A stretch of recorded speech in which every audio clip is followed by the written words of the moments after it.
Chapter 34 A New Day. Major Oren Rodriguez. The morning came quickly. Oren watched as Shadow woke up. "Good morning." The young boy sat up and let out a yawn as he glanced about and then smiled at him.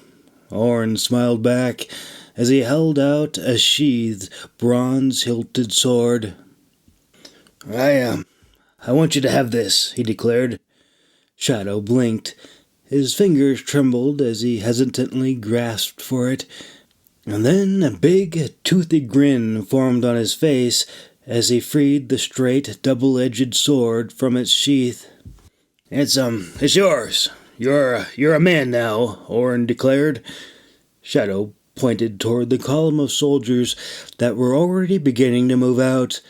Oren gave the boy a sad smile and ruffled his hair, and then pointed toward the two mages who waited patiently off to the side. They're going on a long journey, and you're going with them," he announced. Shadow's face darkened, and he quickly shook his head. It's not forever. You can always come back. I will be happy to have you," Oren assured him. Shadow's face contorted as he silently contemplated his options. Oren grinned. "With them, you'll have a hot meal every day. Eggs and bacon, yeah?"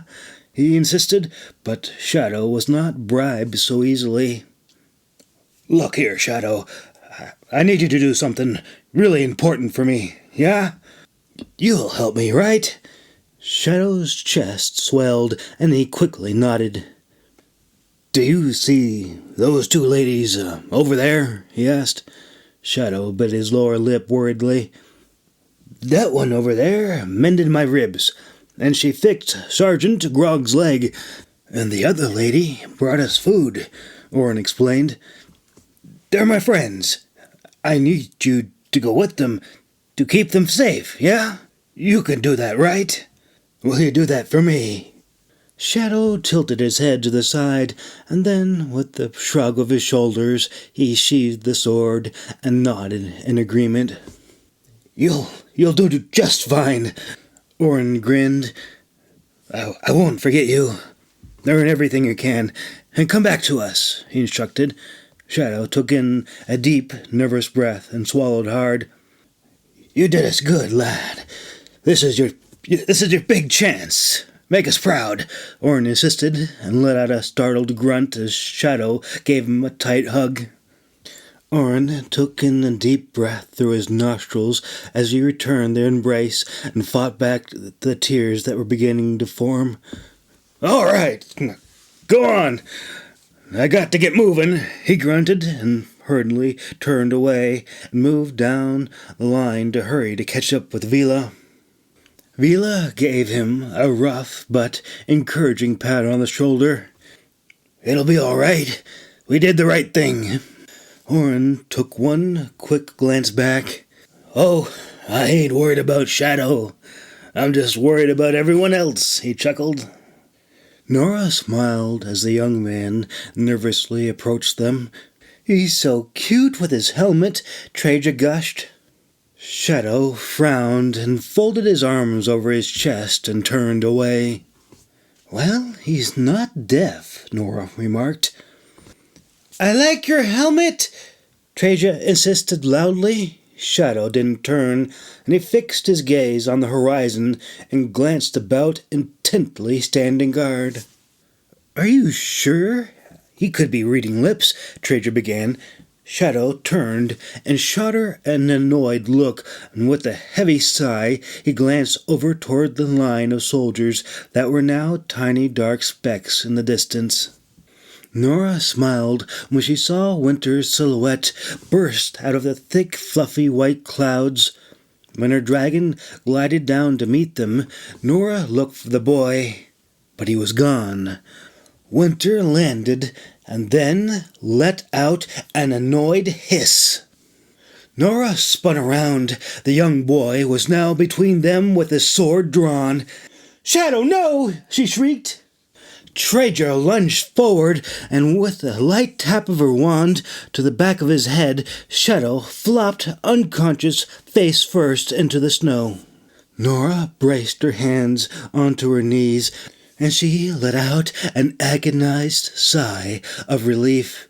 Winter chirped excitedly, tilted her head to the side, and glanced over toward Nora.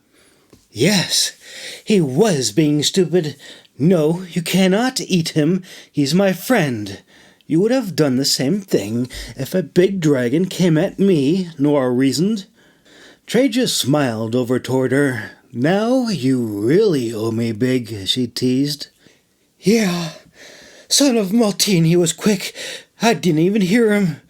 Traja smiled. "Well, he's got the grit to be a good sword companion," she remarked. Nora rolled her eyes. "It takes more than a thick skull to be a good sword companion," she scowled agitatedly and reached down to return the sword into its sheath. Traja smiled and gestured toward the dragon. "Aren't you going to introduce me?" she asked. Nora took in another deep, calming breath. "Winter, this is Traja. Traja, this is Winter," she said, and then rushed over to get the saddle that Winter had brought with her. Traja beamed up at the beautiful frost dragon. "Hello, how do you do?" Winter let out a nervous thrumming sound as her long tail arced menacingly in the air. Nora blew a strand of hair out of her face, and she snugged the leather girth strap tight. "No, you can't eat her either," she huffed. Traja's smile fell, and she took a step back. "I beg your pardon," she exclaimed. "Save it. Dragons don't talk or think like we do. Besides, you're talking too abstractly, and assume she knows or acknowledges your human manners." The mender let out a sigh as he glanced down at Shadow. "I'm going to need help lifting him," she announced. "How long will he be out?" Nora asked. Traja smiled. "Until I wake him up. Shall I?" "No," Nora said quickly. "No," she insisted in a softer voice. "Not yet. Let's get to Dragon Mount first," she instructed, then hurried over and helped drape him over the front of the saddle. Once Shadow was secured, Nora glanced toward Traja and motioned her to hop up behind her. Traja grinned and tightly wrapped her arms around Nora's waist. "This is so exciting," she exclaimed.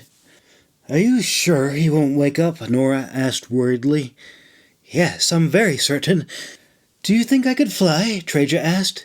Nora rolled her eyes. "I am not flying, but if you were to get tired and nod off," Traja hinted. "If that happened, there is no telling what Winter would do with you two, so don't get any ideas," Nora warned. Chapter 35. Return to Dragon Mount. Ben grit his teeth as he completed another sit-up. Milo rewarded his efforts with another punch to the belly. "Weak punch! Doesn't count," Torrin barked. Milo gave Ben an apologetic grimace and leaned hard into the next punch. "Oof! 57! Ben growled. "Much better!" Torrin congratulated him. Milo grinned and delivered another hard punch to his friend's ribs. "Ooh, just wait until it's my turn," Ben growled. "Hold," Torrin commanded. Ben let out an agonized gasp as he held his shoulders inches from the ground. Simmons grinned as he strolled into the courtyard. "Torrin, can I talk to you for a moment?" he asked. Torrin gave a nod. As soon as they vanished behind the door, Ben collapsed to the floor. "All this for a bloody shirt," he groaned. "It beats wearing gray all the time," Milo laughed. Ben closed his eyes. "Somehow, I thought things would be so much easier when I got chosen. It seems like things just got so much harder. Somehow, I still feel so far away from actually becoming a true dragon rider," he sighed. What do you mean? If they find Rex, there will be 2 dragons for the both of us, Milo assured him. Ben grimaced. Hatters is still distraught. God's pity the poor fool that tries to lure Rex back in, he remarked grimly. Milo's smile faded. They both could hear the faint bang and crash as the dragon, known as Hatters, struggled to break free from the holding area. While Hatters didn't see Magi Solston die, she definitely would have felt it through the soul bond. Do you think they'll have to put her down? Milo asked worriedly. Ben shook his head. I wish May were here, he lamented. Who's that? Milo asked. Ben glanced up, but to his surprise, Milo had a sincere, blank expression on his face. Never mind, he sighed. He had been trying to see May for the longest time, ever since the attack, but she hadn't responded to any of his letters or allowed him to go see her. What are you 2 slackers up to? Brumir teased. Brumir? How did you get all that? Milo exclaimed. Ben glanced up to see Brumir in an expensive black brigandine harness, fitted with a blue lacquered steel plate pauldrons on his shoulders and matching metal braces on his wrists. Where did you run off to? I heard you went to join the army or something, Ben asked. Brumir's armored plates creaked as his chest swelled. I did, but I sort of got recruited for a special assignment, he chuckled. I thought you had to go through Founder's Keep to be a sword companion, Milo exclaimed. Brumir grinned from ear to ear. Apparently that's not always the case, he shrugged. Who nabbed you? Ben asked. Brumir's face went red. Master Irene, he grinned. But she's not... Not every mage goes to Founders, Ben. There were mages eons before the fortress was built, Brumir snapped defensively. Yeah, what's wrong with you? Milo agreed. Ben sighed. I didn't mean anything by it. I'm just glad you're all right. Brumir relaxed and smiled a sad smile. I'm going with Irene.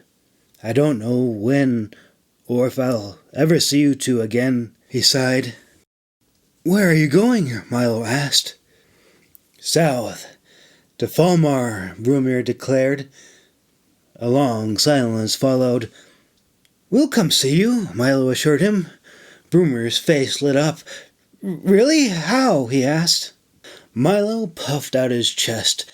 You see, while you ran off, we got promoted to be dragon riders, he declared. We don't even have dragons yet, Ben grunted, but Brumir wasn't fazed. That's so exciting! I'm sure we'll cross paths again, he exclaimed.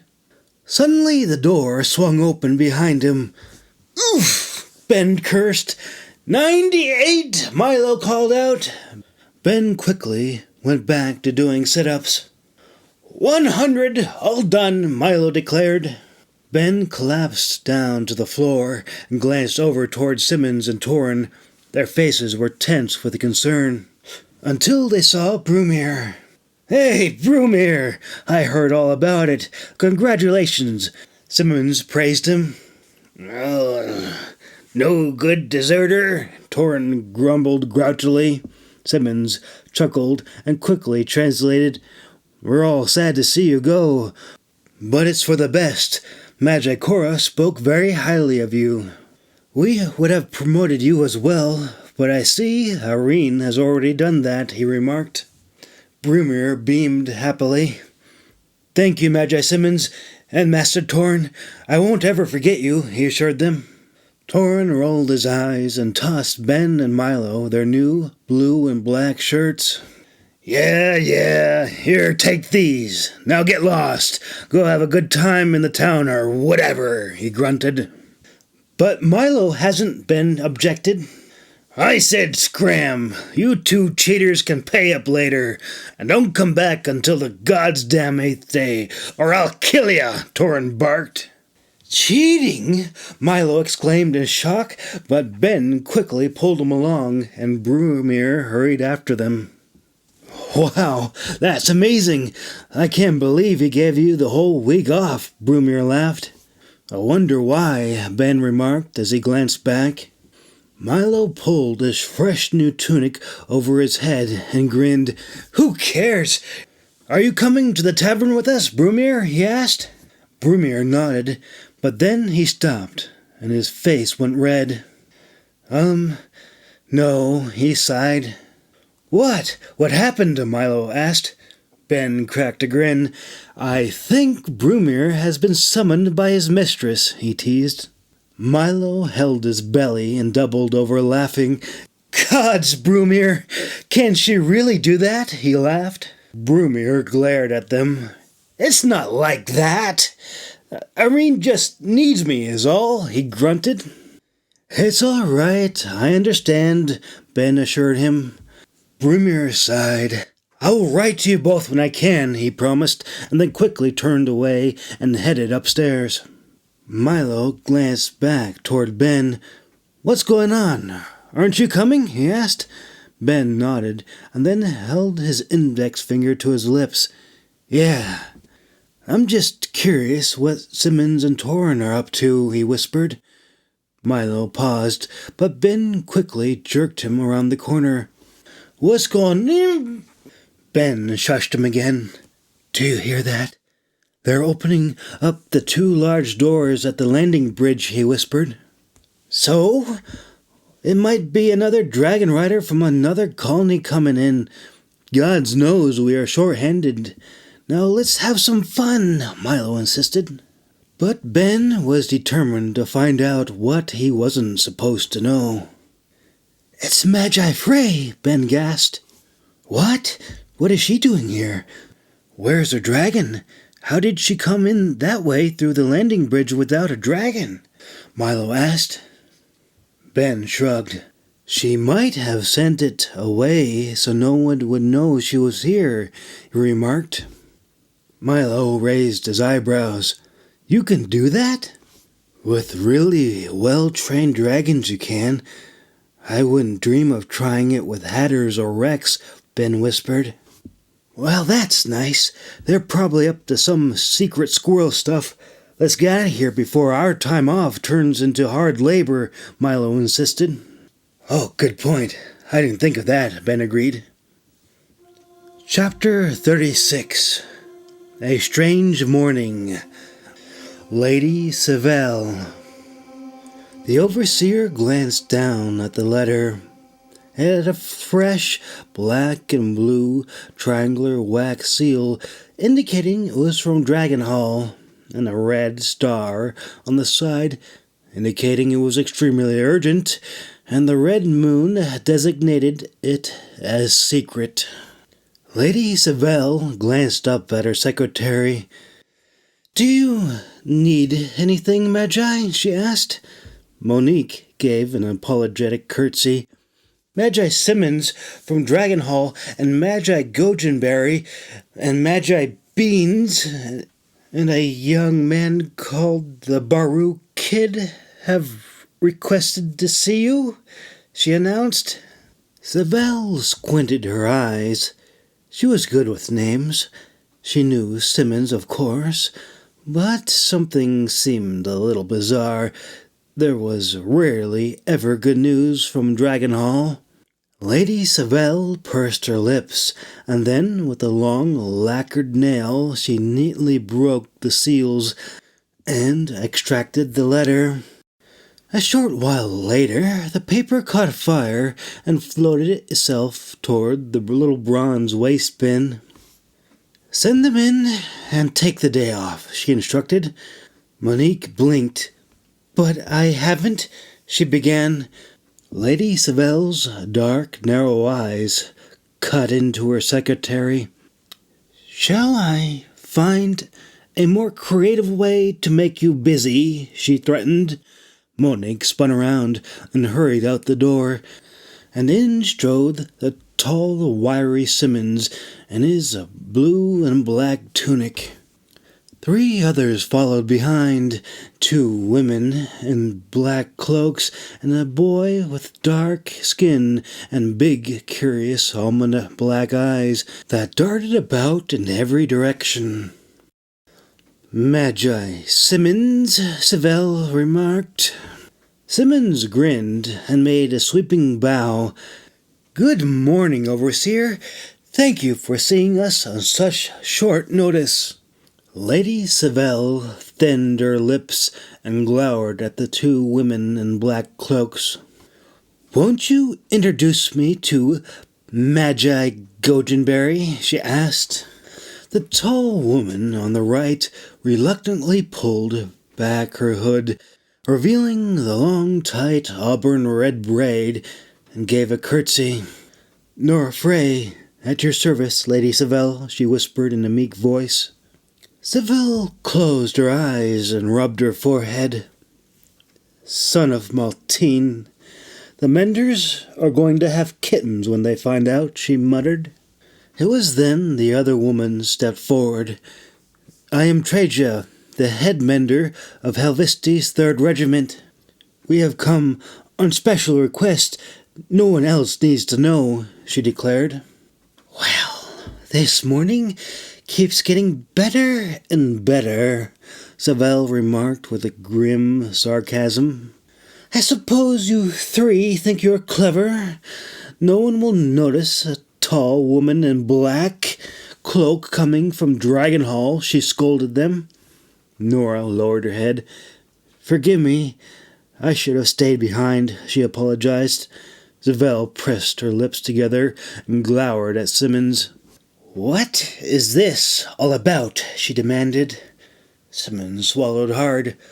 "Well, I'm just a victim of circumstance," he began, but Traja quickly cut in. "We've come to petition you for a favor, but it's not for us alone. It's for a very brave boy," Traja insisted. Nora nodded. "Major Orne requested he be given a job here. I gave him my word that I would at least ask, and so I have come," she added. Savell paused and glanced at the peculiar boy. He was staring up at the ceiling, utterly oblivious to the conversation that was going on. "Oh, has he come to be a mage then?" she asked. Nora glanced down at the floor and quietly shook her head. "We were thinking he would serve best in more of a sword companion role," Traja clarified. Savell shook her head. "I'm sorry, that is impossible. He's too young, and Melrick has complete autonomy over that.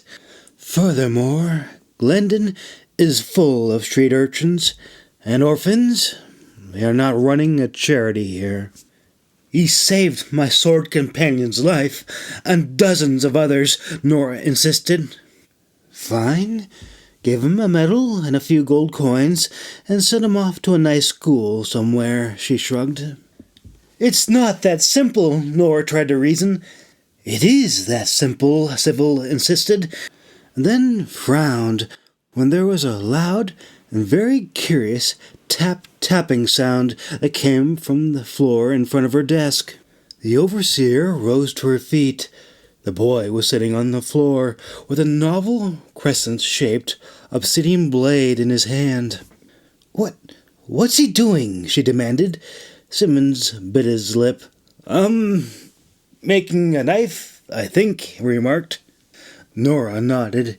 "It's an obsidian ulu. It's a style of knife they make in Helvisti," she explained. Moments later, Shadow stood up to his feet and set it down on the overseer's desk and grinned at her. Intrigued, Savell picked up the strange blade. "It's sharp," Traja warned. Savell took a piece of paper.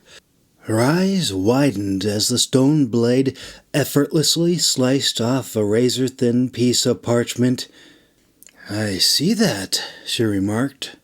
When she looked up, Shadow stood in front of her, and he grinned a big grin. "What's your name?" she asked, but instead of answering her, he pointed to the spyglass on her desk. "What is your name?" I said, she insisted, and then frowned as the young man hefted his fur ruck and dumped out all of his belongings onto the table, which included clothes, various decorated daggers gifted to him by the soldiers, and a hunk of greasy cooked meat. "Young man, what in the world are you doing?" she demanded. Shadow grinned and pointed toward the small, polished bronze spyglass on her desk. Treya cleared her throat. "I think he wants to trade for your spyglass," she offered helpfully. "Doesn't he talk?" Sybil asked. Treya shook her head. "That's why we have come. We know he's too young to be a sword companion, but we sort of hoped you could find a job for him, perhaps working in the stables nearby the sparring yard," she explained. "My soldiers gave him all those knives as parting gifts. It would mean the world to them if you could help him," Nora insisted. Sybil sighed. "I see what you're doing, but—" She handed her spyglass over to the young man. "I'll see what I can do." Shadow grinned and gratefully accepted the spyglass and offered a hunk of meat over to her, but she quickly waved it away. "Your first task is to get your things off my desk," she insisted. Shadow swept his belongings onto the floor and crouched down and began stuffing everything back into his pack. Sybil smiled. Although the boy was absolutely oblivious to nearly all social norms, she was happy to see that he was responsive to her instructions. "Do you like horses, Shadow?" Shadow glanced up and grinned a big, excited grin. Treya smiled. "He might need someone to check in on him from time to time. He's a bit... well, he hasn't been around the city before. He just doesn't know certain things is all," she cautioned. "But he is a good worker," Nora added. "We aren't asking for charity or anything. He'll more than earn his keep, I promise." Sybil gave a reluctant nod. "I will ask Melrick to occasionally check up on him. From time to time, no more, no less." "I will be forever in your debt," Nora thanked her. "I'll make certain to hold you to it," Sybil agreed. "Now get out of here before you make a scene," she commanded. Shadow slung his pack over his shoulder, but Nora reached out and prevented him from following. "You're going to stay here for a while. If you work hard, you'll become big and strong, like Major Orrin or Vila," she insisted. Shadow frowned. "Thank you for keeping us safe. Orrin will be very proud. You can always come back to Helvesti next summer if you don't like it here. But I think you will. You'll have a nice warm bed and good food," she assured him. But Shadow was clearly conflicted. Nora motioned him toward the window and pointed down at the sparring yard. "If you work hard, you might be allowed to train with them," she insisted. Shadow grasped the hilt of his sword. "If you work hard, you could become the greatest swordsman that ever lived, and then you would be allowed to go with the soldiers whenever you like," Treya added. Nora smiled. "But you have to stay here for a while and take care of the horses and work hard first," she explained. Shadow responded with a determined nod. Sybil sighed. "Well, he has potential. I'll see he gets a fair chance," she remarked. Nora and Treya smiled and gave one last bow before following Simmons out the door. Chapter 37. Some New Boots, Master Melrick. While the rest of the boots ate in the mess hall, Melrick sat with his fellow swordmasters around a crude wooden crate, enjoying their meal outside in the sun, when a large barrel-chested man in polished round helmet and chainmail sported a broad broken-tooth grin with a large crooked nose to match his battered face. It was Ballarod, the chief gatekeeper. Melrick grinned and offered the brute a piece of chicken. "Is the gate still there, Ballarod?" Melrick teased. Ballarod let out a booming laugh and reached over and gratefully accepted the handful of chicken. "Oh, it's still there," he concurred, and let out a happy growl, exposing the whites of his eyes as they rolled to the back of his head, in utter bliss as he gobbled down the hot, greasy chicken. "But there is some guy out there that wants to see the library, but he isn't a mage, apprentice, or a sword companion," he shrugged. Cadre Gorvin grinned. "He must be looking to join Dragonhall. Tell him to come back when they are recruiting," he chuckled. Melrick nodded in agreement. Cadre Gorvin was from Silvertine. He was a wiry, tattooed, bald man with a bone-white, bristly beard. He had served in the Navy before becoming a sword companion. He specialized in navigation, brawling, and cussing. Ballarod chuckled. "I thought so too, but he doesn't really fit the profile. He even tried to bribe me," he chuckled, and tossed up the silver coins. "Taking bribes again, huh?" Cadre Randall chuckled. Randall had dark bronze skin, a neatly cut goatee, and a long scar down the side of his face from dueling, and he was missing the tip of his index finger. Before Randall had come to Founders, he had been a mercenary and a champion duelist. Ballarod grinned a big grin. "Well, I never complained about idiots giving me their money, but I always report it, of course," he chuckled. This got a good-natured laugh all around. "So, who's this kid that wants in, anyway?" Cadre Grange demanded. Cadre Grange was the tallest of the four. He was from Barlington, and was an expert in tracking, all things horses, trick riding, and mounted archery. "Says his name is James. I figured to check with you before we let him go. Perhaps he's a spy or something," Ballarod shrugged. Cadre Voris chuckled, a deep, rocky chuckle. "Seems to be a bit sloppy compared to the slick bastards that snuck in during the fighting." Voris was from Falmar. He was by far the biggest, with a neck that stuck out past his battered ears, and hands large enough that could make rocks cry. He specialized in grappling, special tactics, sabotage, and strength and endurance training. Ballarod gave a modest shrug. "Certainly seems to be the case. But he did try to bribe me, so I figured it wouldn't hurt to have a little bit of fun. Besides, it gets a bit boring watching the gate all day, and bribing guards is against the law," he chuckled. Melrick smiled and patted Ballarod on the back. Fine, we'll humor you. Tell your goons to bring him over for questioning," he instructed.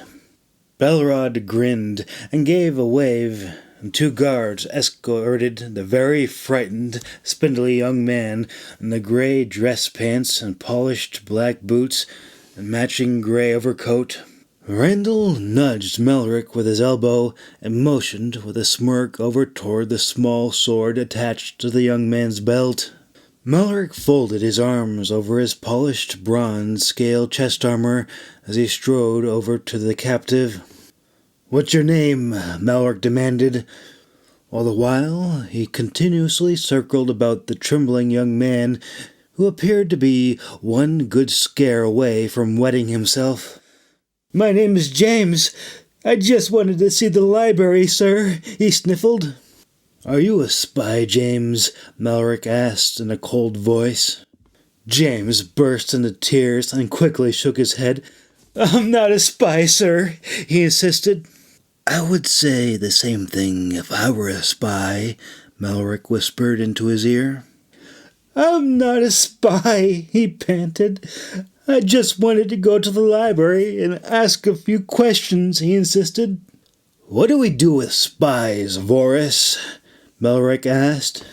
"We cuts them up and eats them," Voris replied as he chewed on a chicken thigh bone. "Oh, please, I heard some very important books were stolen, and so I came to see if I could find them and bring them back, he insisted. Where did you hear that from? Malric barked. Magi Frey. Ha! You are a spy. Magi Freys and Helvisti, Bellerod chuckled. I came from Helvisti, James sobbed. Oh, yeah? What does she look like? What color's her hair? Bellerod demanded. Auburn! It's dark auburn! James exclaimed, but Bellerod slugged him in the stomach. Her hair's red, you dirty spy! Bellerod scowled. Malric quickly intervened before Bellerod could give James another good kicking. Auburn is dark red, shovelhead, Malric snapped. Bellerod blinked. What? Why didn't you just say so? He scowled. Take it easy, big guy. I'll take care of this, Malric assured him. What if he got Magi Frey hostage or something? Bellerod demanded. Malric smiled. If he could do that, we would all be dead right now, he assured him. Bellerod paused, and then nodded in agreement. I'll just go check to see if the gate's still there, he announced, and then quickly shuffled off. Do you believe me now? James whimpered from a fetal position on the ground. I don't know what it's like in Helvisti, but bribing guards in Glendon is illegal, Malric declared. So if I were you, I would come up with a good reason to be here unless you want to go see the magistrate about a good time in a rock quarry. I told you I came to talk to the head librarian about the missing books. Malric shook his head. The only way you're going to get into Founders is either by becoming an apprentice mage or become a sword companion. So which is it? He demanded. James let out a hard gulp. How long does it take to become a sword companion? He stammered. Malric grinned. A chorus of loud laughter echoed behind him. Depends on you. You any good with that sword? He asked. James struggled to his feet. I'm decent, he insisted. Then draw it, Malric instructed. James reached for the hilt, but Malric cuffed him hard and sent him sprawling back to the ground. Go on, try again, Malric encouraged. Blood gushed from James's mouth, and tears ran down his face, and he quickly shook his head. Well, you give up fast, Malric spat. James' hand shot toward the hilt, but he got another boot to the ribs. Randall shook his head with disapproval. Not very smart either, he remarked. Malric nodded.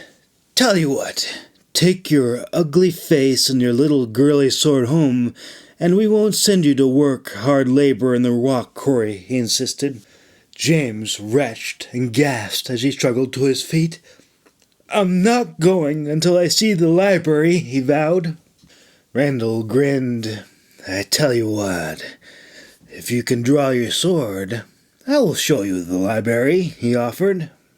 You're just going to hit me again, James blubbered. Randall bowed up. You calling me a liar? He demanded.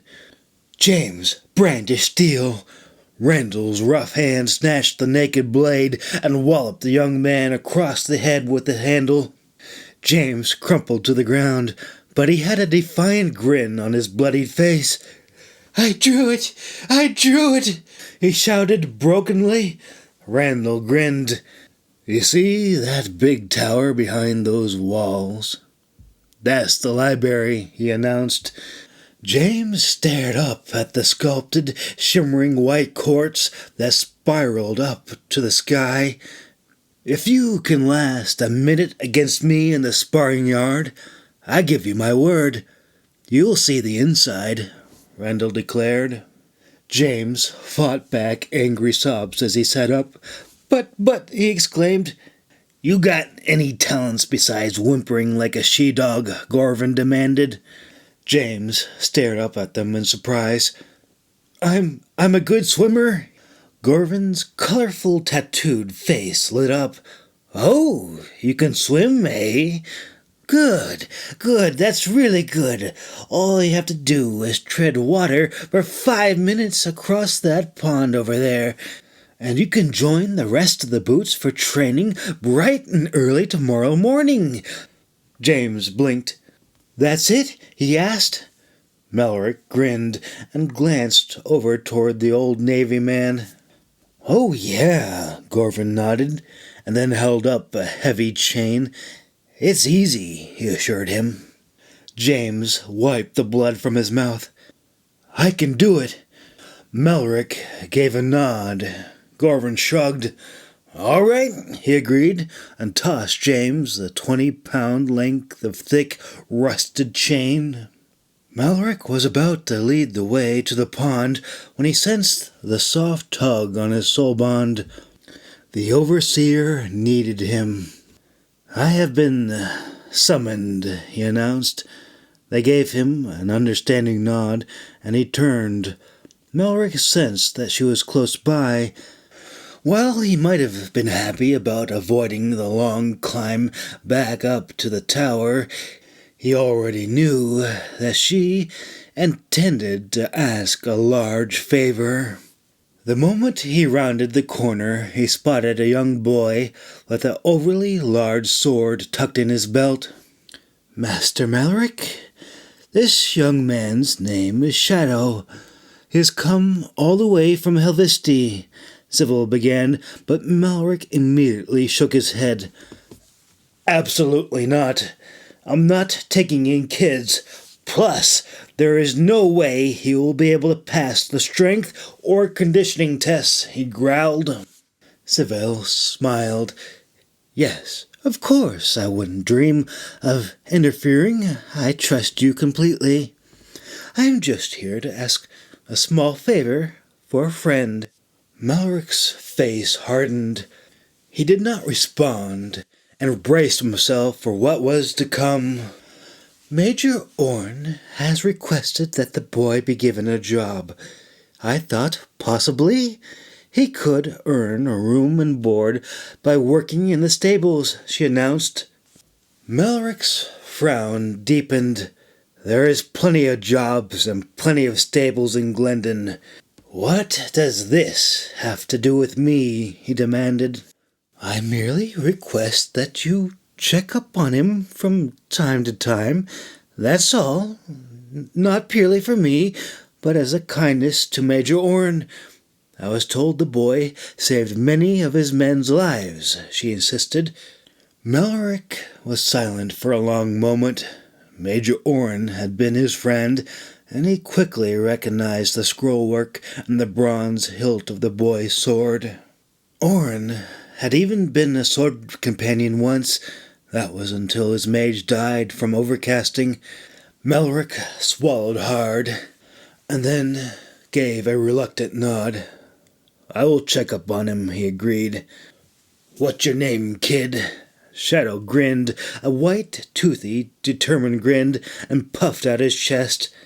Savelle gave Malrick a grateful smile. He can't talk. The soldiers called him Shadow because he would follow them around and do chores to get food and things, she explained. What's wrong with him? Malrick asked. I think he's mute, but he hears fine, she assured him. Orphan? He asked, but he already knew the answer. Orne had been an orphan as well. No doubt he had taken a liking to him. Savelle nodded. He's never been in a big city before. I don't think it would be good to send him off all alone. I'm certain he won't be any trouble, she assured him. Perhaps he will be able to help bring water and assist in the sparring yard, mopping and bringing water and such, she prompted. Malrick glared at Sybil. He knew what she was doing. Maybe when he's older, he grunted. Shadow grinned. Malrick sighed. You're a cheerful little bugger, aren't you? He remarked. Shadow blinked his big black almond eyes, and then turned his head to the side in deep, silent contemplation, and then nodded. I suppose you can mop up the blood and spit off the sparring yards, Malrick shrugged. Shadow grinned and then took off. "Wait, where are you going?" Sybil exclaimed. When they caught up with him, they found him by the well with a mop and a bucket. Melrick grinned. "I'm sure he'll be all right. I don't know why you're so worried," he chuckled. Sybil let out a flustered sigh. "Don't hurt him or run him off. He isn't one of your boots," she insisted. Chapter 38. Parting Gifts. At one time, May could have spent all day staring at Dragon Mount just for a mere glimpse of a shadowy outline of a dragon flying off in the distance. But now, even if she heard the distant thresh of wings, a hard lump filled her throat, and she was immediately reminded of her loss. All in one day, both her family and dreams had been ripped away, leaving her with a dull, empty ache and regret. She thought one day she would be able to smooth things over with her family, but her family was dead, burnt up in the horrible fire while they had gone to the temple to worship. The very same sinister forces had stolen her dragon away. While May was welcome to return to Dragon Mount and become a part of Dragon Hall once again, the very sight of it made her stomach curdle. Ben had come calling on her several times, but she had hidden herself away. Even Ben's friendly face brought her sadness. He was the express image of Dragon Hall, everything she had wanted to be, and looking at him reminded her of poor Raven. May didn't blame Ben for killing her dragon, but she couldn't get the horrible images out of her mind, and seeing Ben only awakened the awful nightmares she was still trying to repress months later. Luckily, there was plenty of places to hide in Founder's Keep. Sybil had assigned May to light duty and tasked her to assist the sages until she felt well enough to join the telecommunications hall, where she would have an assistant teaching position if she wanted.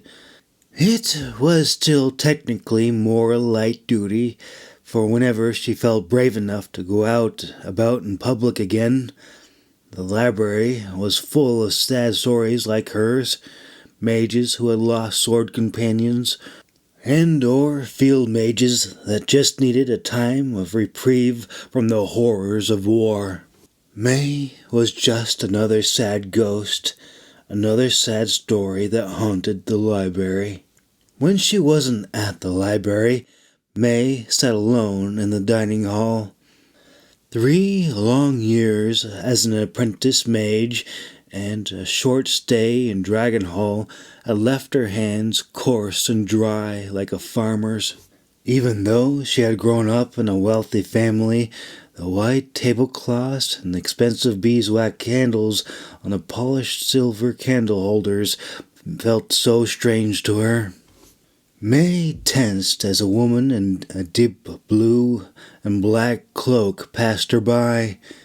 It was Irene.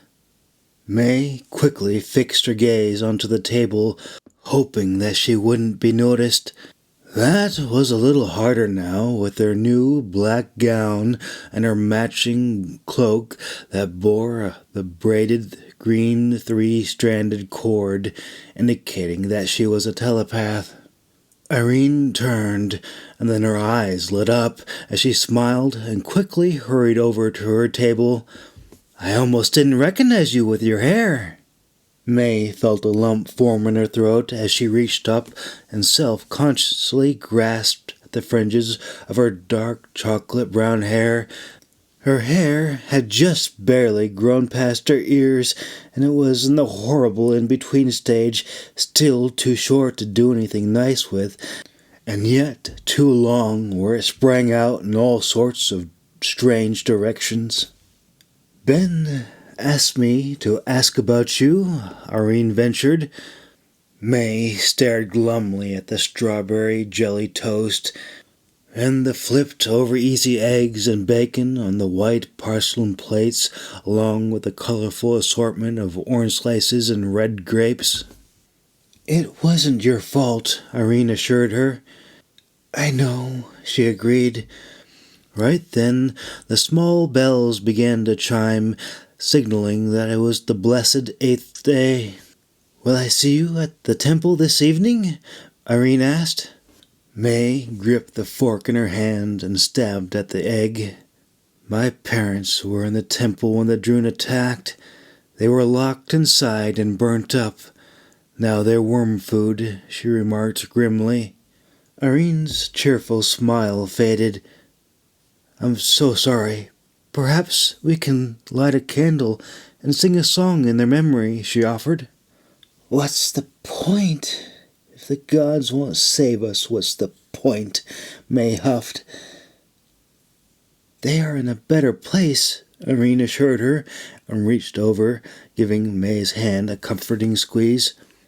"If you want to return to Dragon Hall, there will always be a place for you," Irene promised. May didn't respond. Irene took another moment of silence before continuing to carry the dismal, one-sided conversation. "I will miss you. I am being restationed. I hope we meet again," she announced, and slowly rose to her feet. "You're leaving?" May gasped. "Yes, you're not the only one who lost family. They need help at the front, and so I'm going," Irene declared. May felt her face burn with shame as she glanced down at the table. She had heard what had happened to Adar Solston, and she still had his book, and he had signed it for her. "Has Warren come back yet?" she asked. Irene shook her head. "No.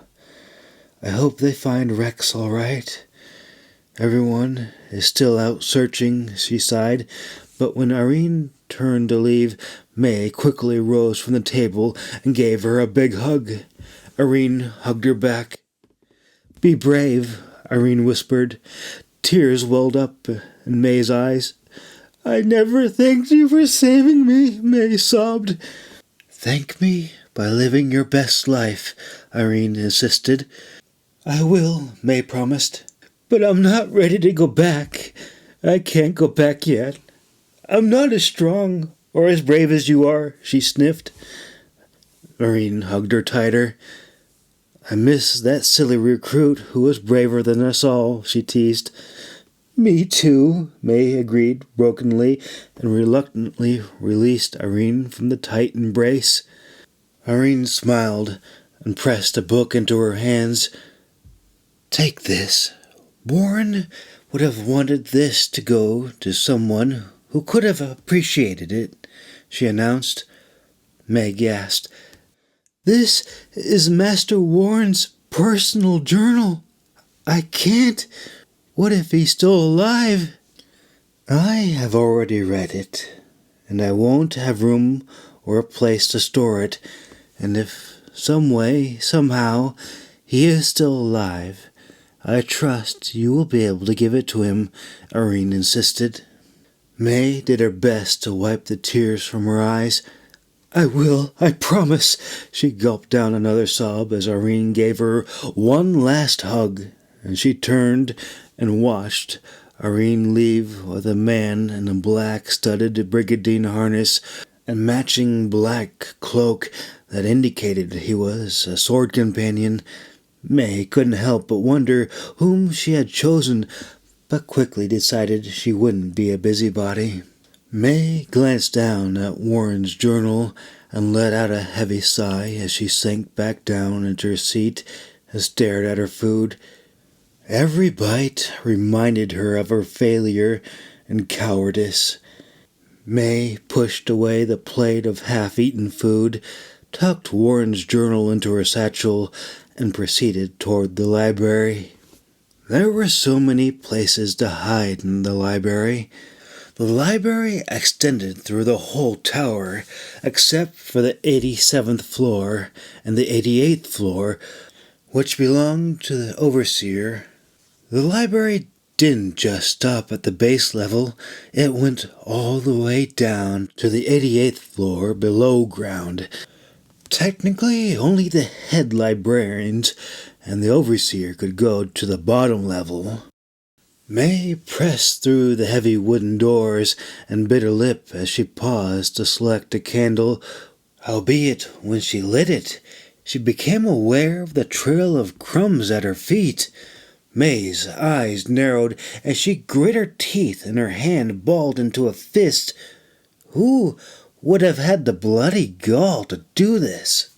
An apprentice? She doubted that a student would be that stupid, but if it was a student, she was going to tan their hides. It had to be a senior mage, perhaps even an absent-minded professor. Whoever it was, she was going to let them have a piece of her mind.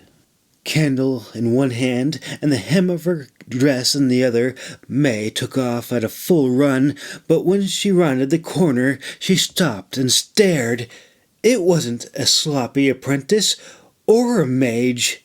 Instead, she found a young man with big, curious almond eyes. The young man casually strolled through the never-ending rows of books. "Excuse me," May called. The young man turned. He had big, bright, innocent black eyes, and his skin was so dark that if he took one step back, he would all but vanish. In his hand was a half-eaten biscuit, and crumbs dribbled down his chin as he chewed. May wasn't entirely sure where to start at the list of broken rules. She might have thought he was a Droon spy, but his innocent face didn't have any sort of malice or fear. "Who are you?" she demanded. This is the end of Founder's Keep. I hope you've enjoyed it, and I hope to write more stories, and I will with your support.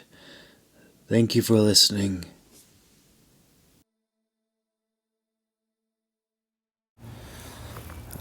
This is the author of Founder's Keep, and I know this may be not quite the ending you've all hoped for, and I would like to continue this series, and